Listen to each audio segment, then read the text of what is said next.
Em Atos, mais precisamente capítulo 20, versículo 7, falam que os discípulos, né, e tal, se reuniram ali no primeiro dia da semana. Isso não dá para usar como uma transposição de que foram deixando o costume do sábado e trocando pelo domingo, e falando que lá estavam os discípulos e Paulo, né, no caso, os apóstolos, né? Eu penso assim, né, que Deus deu a imaginação para o ser humano como um recurso precioso. Imaginação maravilhosa, né? Deus foi o primeiro a usá-la quando ele projetou a criação. Agora, quando você pega passagens como essa para você justificar uma doutrina, eu acho que você exagera na dose. Né? Vamos ver o contexto, né? O apóstolo Misael citou o contexto lá de Paulo, e vamos ver o contexto dele aqui. Capítulo 20 nos diz que, cessado o tumulto que atingiu Paulo, ele mandou chamar os discípulos, os encorajou, despediu-se e foi para Macedônia. Irmãos, tem como só tirar o som aí? Isso, que tá dando alguma interferência. Beleza. Havendo atravessado aquelas terras, fortalecendo os discípulos com muita exortação, dirigiu-se para a Grécia, onde se demorou 3 meses. Quando estava para embarcar rumo à Síria, houve uma conspiração por parte dos judeus contra ele. Então decidiu voltar pela Macedônia, voltou pelo mesmo lugar. E ele voltou pelo mesmo lugar com o pensamento de que talvez fosse a última vez que ele os visse. Isso fica claro no final do capítulo 20. Tanto que ele ora com eles, né? Então houve grande pranto entre todos, abraçando Paulo, beijavam, entristecidos, especialmente pela palavra que ele tinha dito, que não mais veriam o seu rosto, né? Então veja, ele voltou pela Macedônia. Acompanharam-no Sópatro de Bereia, filho de Pirro, Aristarco e Secundo de Tessalônica, Gaio de Derbe, Timóteo e também Tíquico e Trófimo da província da Ásia. Estes nos precederam, ficando à nossa espera em Troade. Depois dos dias dos pães sem fermento, quer dizer que eles observaram também aqueles dias, navegamos de Filipos e em 5 dias nos encontramos com eles em Troade, onde passamos uma semana. Então veja, ficaram uma semana em Troade. E a Paulo aproveitou esse tempo que estava lá em Troade para instruir os discípulos, né, para adorar a Deus, para fazer o culto, e aí fez o culto normal. E Lucas registra o que foi diferente nessa semana em que ele instruiu eles. Isso aconteceu no primeiro dia da semana, que nem se chama domingo, é o primeiro dia da semana.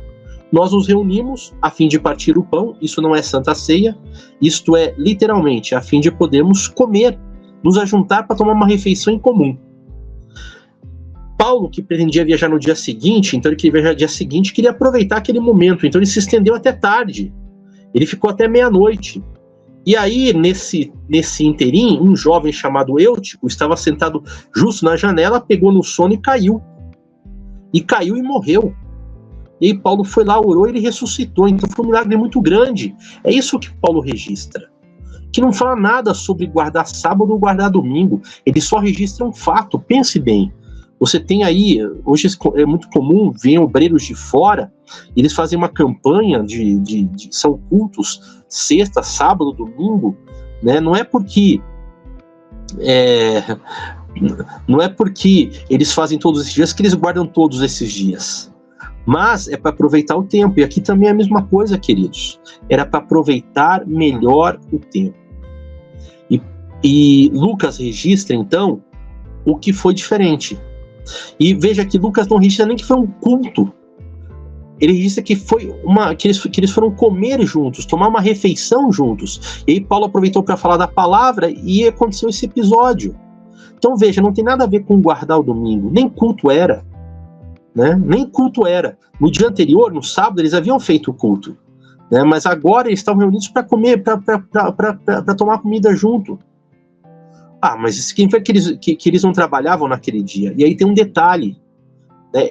Os romanos, eles eram adoradores do primeiro dia da semana. Por quê? Porque adoravam o sol nesse dia. Tanto é que como já foi dito pelo pastor Misael e falado aqui pelos irmãos, né, no ano 321, né, torna-se oficial, né, e sai um decreto, o decreto de Constantino, dizendo que todos deveriam cessar o trabalho no venerável dia do sol, que é o primeiro dia da semana. Então, queridos, não tem confusão aqui. Assim como recolher a oferta. Por que era feita no primeiro dia da semana? Por quê? Porque no sábado isso ia gerar muito trabalho no momento que eles estavam concentrados em adorar a Deus e reunir toda a oferta e fazer todo aquele trabalho, né? O melhor era fazer isso no primeiro dia da semana, quando muitos deles não trabalhavam. Por quê? Porque a sociedade, assim como é no Brasil hoje, não trabalhava no primeiro dia da semana. Então, nós precisamos compreender o contexto daquele momento para a gente poder perceber que aqui não é nada de guardar domingo, de substituir o sábado para o domingo. Porque aqui Lucas ele faz essa referência dúbia que nos deixa em confusão. Não deixa em confusão. Lucas, relata os acontecimentos principais, assim como aqui ele não trata de doutrinas, né? Por que não trata de doutrinas? Porque as doutrinas já estavam postas na primeira parte das Escrituras, que era o texto hebraico. Aqui o propósito, bem dito, é anunciar Jesus, o Evangelho, e anunciar a obra que Jesus fez por meio de sua igreja em Atos dos Apóstolos. Então não há equívoco. Nós fazemos a confusão porque nos foi enfiado na cabeça que nós devemos guardar o domingo, que depois da morte de Cristo eles guardaram o domingo. Eu volto a dizer, não há uma menção sobre guardar domingo, não há um mandamento nas Escrituras sobre guardar o domingo, não há nada sobre isso. O próprio Senhor Jesus fez questão de ressuscitar após o sábado para não ser acusado de transgredir o sábado, queridos. Veja, até na sepultura ele repousou conforme o mandamento. E ali, né, acabando o sábado, né, já ele então ele passou o sábado na sepultura.